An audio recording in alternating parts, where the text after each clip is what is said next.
കഴിഞ്ഞ വീഡിയോയിൽ നമ്മൾ ലളിതാ സഹസ്രനാമത്തിൻ്റെ ധ്യാന ശ്ലോകത്തിൻ്റെ അർത്ഥമായിരുന്നു നോക്കുന്നുണ്ടായിരുന്നത്. നമുക്ക് തുടരാം. ധ്യായേത് പത്മാസനസ്ഥാം. എങ്ങനെയുള്ള ദേവിയാണ് ഞാൻ ധ്യാനിക്കുന്നത്? പത്മത്തിൽ, താമരയിൽ ആസനസ്ഥയായിട്ടുള്ള ദേവിയെയാണ് ഞാൻ ധ്യാനിക്കുന്നത്. വികസിതവദനാം. ദേവിയുടെ മുഖം വിടർന്ന ചെന്താമര പോലെയാണ്, അങ്ങനെ വികസിച്ച് നിൽക്കുകയാണ്. പത്മപത്ര ആയതാക്ഷി. എന്താണ്? നമ്മൾ കൃഷ്ണനെ ചെന്താമര കണ്ണെന്ന് വിളിക്കൂലേ, അതുപോലെ ദേവിയുടെ കണ്ണുകളും വിടർന്ന ചെന്താമര പോലെയാണ് ഇരിക്കുന്നത്. ഹേമാഭാം പീതവസ്ത്രാം. പീതം മഞ്ഞ, സ്വർണം പോലെ ജ്വലിച്ചു നിൽക്കുന്ന മഞ്ഞ വസ്ത്രമാണ് ദേവി ധരിച്ചിരിക്കുന്നത്. കരകലിത ലസത് ഹേമ പത്മാം വരാംഗീം. ദേവിയുടെ കരങ്ങളിൽ, കൈകളിൽ എന്താണുള്ളത്? തിളങ്ങുന്ന ഹേമപത്മാം, സ്വർണ്ണ താമരപ്പൂക്കൾ. കൈകളിലുള്ളത് തിളങ്ങുന്ന സ്വർണ്ണ നിറത്തിലുള്ള അല്ലെങ്കിൽ സ്വർണം കൊണ്ടുണ്ടാക്കിയ താമരപ്പൂക്കൾ ധരിച്ചവളെ. സർവാലങ്കാരയുക്താം. സർവാഭരണ വിഭൂഷിതയായിരിക്കുന്ന എൻ്റെ ദേവി. സതതം അഭയതാം. ദേവിയുടെ അരികിൽ അഭയം തേടി വരുന്നവർക്കെല്ലാം അഭയം അരുളുന്ന ദേവി. ഭക്തനമ്രാം ഭവാനി. ഭക്തർ ശിരസ് കുനിക്കുന്ന, ഭക്തർ നിൻ്റെ മുന്നിൽ നമിക്കുന്നു, അങ്ങനെയുള്ള ഭവാനി. ശ്രീവിദ്യാം ശാന്തമൂർത്തി. ശ്രീവിദ്യ, വിദ്യാസ്വരൂപിണിയായ എൻ്റെ പരാശക്തി. ശാന്തമൂർത്തിയും. നമ്മൾ തുടക്കം മുതലേ പറയുന്നുണ്ട്, ദേവി കോപാകുലിയായിട്ടിരിക്കുകയല്ല, ദേവി ശാന്തമൂർത്തിയായിട്ടിരിക്കുകയാണ്. സകല സുരനുതാം സർവസമ്പത് പ്രദാത്രി. സകല സുരനുതാം. സകല ദേവന്മാരും സ്തുതിക്കുന്ന ദേവി. സർവസമ്പത് പ്രദാത്രി.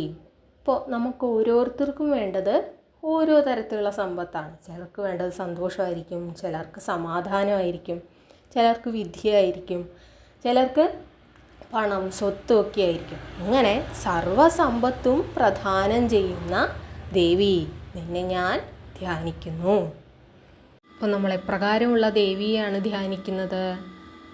താമരപ്പൂവിലിരിക്കുന്ന വിടർന്ന മുഖത്തോടു കൂടിയ, താമരപ്പൂവിൻ്റെ ഇതൾ പോലെ കണ്ണുകളോട് കൂടിയ ആ ദേവിയെ.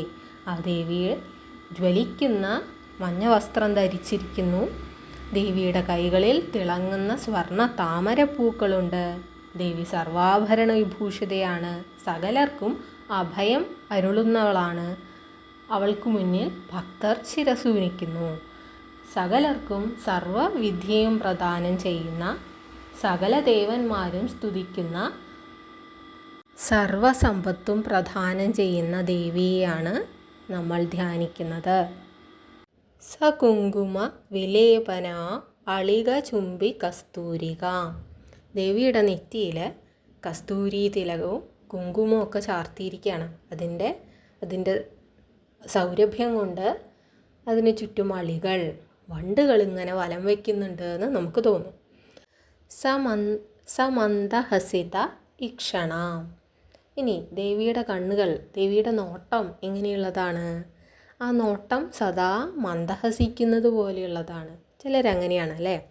അവർ ചുണ്ടുകൊണ്ട് ചിരിച്ചില്ലെങ്കിൽ പോലും അവരുടെ മുഖത്ത് എല്ലായ്പ്പോഴും, അവരുടെ നോട്ടത്തിൽ എല്ലായ്പ്പോഴും ആ ആർദ്രതയുണ്ട്. ഇവിടെ ദേവിയുടെ കണ്ണുകൾ, ദേവിയുടെ നോട്ടത്തിനും എന്തെന്നില്ലാത്ത ആർദ്രതയുണ്ട്.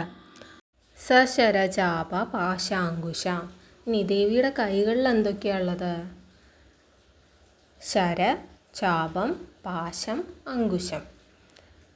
അമ്പും വില്ലും കയറും തോട്ടിയുമാണ് ദേവിയുടെ 4 കൈകളിലുമായിട്ടുള്ളത്. അശേഷജനമോഹിനി. അതായത് സർവ്വലോകങ്ങളിലുമുള്ള സർവ്വജനങ്ങളെയും മോഹിപ്പിക്കുന്നവൾ. ദേവിയെ ഒരിക്കൽ ധ്യാനിച്ചാൽ പിന്നെ മറ്റാരെ പറ്റിയും ചിന്തിക്കാൻ നമുക്കാവില്ല. അത്തരത്തിൽ ഏവരെയും മോഹിപ്പിക്കുന്ന അശേഷജനമോഹിനി. അരുണമാല്യഭൂഷാംബരാം. ദേവിയുടെ കഴുത്തിലുള്ളത് കടും രക്തവർണ്ണത്തിലുള്ള മാലകളാണ്. ഇത്തരത്തിലുള്ള വേഷഭൂഷാദികളോടെ ഇരിക്കുന്ന ദേവി ജപാകുസുമ ഭാസുരൗ. ജപാകുസുമം ചെമ്പരത്തി, ചെമ്പരത്തി പോലെ അങ്ങനെ വിടർന്ന് ശോഭിച്ച് നിൽക്കുന്ന ആ ശോഭയോടു കൂടിയ ദേവി. ജപവിതൗ, ഇങ്ങനെയുള്ള ദേവിയെ ജപിക്കുമ്പോൾ ഞാൻ ആരെയാണ് സ്മരിക്കുന്നത്? സ്മരേദംബികാം. ഇങ്ങനെയുള്ള സാക്ഷാൽ അംബികയെ സ്മരിച്ചുകൊണ്ട് ഞാൻ ജപിക്കുന്നു. അപ്പോൾ ദേവിയുടെ നെറ്റിത്തടത്തിൽ കസ്തൂരി തിലകവും കുങ്കുമവും ചാർത്തിയിരിക്കുന്നു. അതിൻ്റെ സൗരഭ്യം കൊണ്ട് ദേവിക്ക് ചുറ്റും വണ്ടുകൾ ഇങ്ങനെ ചുംബിക്കാൻ പോകുന്ന വണ്ണം വട്ടമിട്ട് പറന്നുകൊണ്ടിരിക്കുന്നു. ദേവിയുടെ കണ്ണുകൾ സദാ ആർദ്രതയുള്ളവയാണ്, സദാ മന്ദഹസിച്ചുകൊണ്ട് നിൽക്കുന്നു. ദേവിയുടെ കൈകളിൽ ശരം, ചാപം, പാശം, അങ്കുശം ഇവയാണുള്ളത്. ദേവി സകലരെയും മോഹിപ്പിക്കുന്ന, സകലരെയും ചേർത്ത് നിർത്തുന്നവളാണ്. ദേവിയുടെ കഴുത്തിലുള്ളത് ചുവന്ന മാല്യങ്ങളാണ്. ദേവി ഒരു ചെമ്പരത്തിപ്പൂ പോലെ വിടർന്ന് പ്രശോഭിച്ച് നിൽക്കുന്നു. അങ്ങനെയുള്ള ദേവിയെ സ്മരിച്ചുകൊണ്ട് ഞാനിതാ ലളിതാ സഹസ്രനാമം ജപിക്കുന്നു. അരുണാം കരുണാതരംഗിത അക്ഷീം. വീണ്ടും അരുണ നിറം, ചുവന്ന നിറം. കരുണാതരംഗിത അക്ഷീം. ദേവിയുടെ കണ്ണുകളിൽ നിന്ന് കരുണ പ്രവഹിക്കുകയാണ്. ആ കണ്ണുകളിൽ നിന്ന് അത്രത്തോളം ദയ നമ്മളിലേക്ക് ഇങ്ങനെ വർഷിച്ചു കൊണ്ടിരിക്കുകയാണ്. ഇനി ദേവിയുടെ കൈകളിൽ എന്തൊക്കെയുണ്ട്? ധൃതപാശാങ്കുശ പുഷ്പബാണ ചാപാം. ദേവിയുടെ കയ്യിലുള്ളത് പുഷ്പബാണങ്ങൾ, പുഷ്പം കൊണ്ടുള്ള അമ്പുകൾ, വില്ല്, പാശം, അങ്കുശം, കയറും തോട്ടിയും ദേവിയുടെ 4 കൈകളിലുണ്ട്. അണിമാതിഭി ആവൃതാം. ദേവിക്ക് ചുറ്റും പ്രഭാവലയം തീർത്തുകൊണ്ടുള്ളത് അഷ്ടൈശ്വര്യങ്ങളും സകല സിദ്ധികളുമാണ്. ദേവിക്ക് ചുറ്റും പ്രഭാവലയം, മയൂഖൈ, പ്രകാശം പരത്തിക്കൊണ്ട് നിൽക്കുന്നത് അഷ്ടൈശ്വര്യങ്ങളുമാണ്. അഹം ഇതി ഏവ വിഭാവയേ ഭവാനി. ഇപ്രകാരത്തിലുള്ള ഭവാനിയെ ഞാൻ സ്മരിക്കുന്നു, അഹം സ്മരിക്കുന്നു. എന്താ പറയുന്നത്?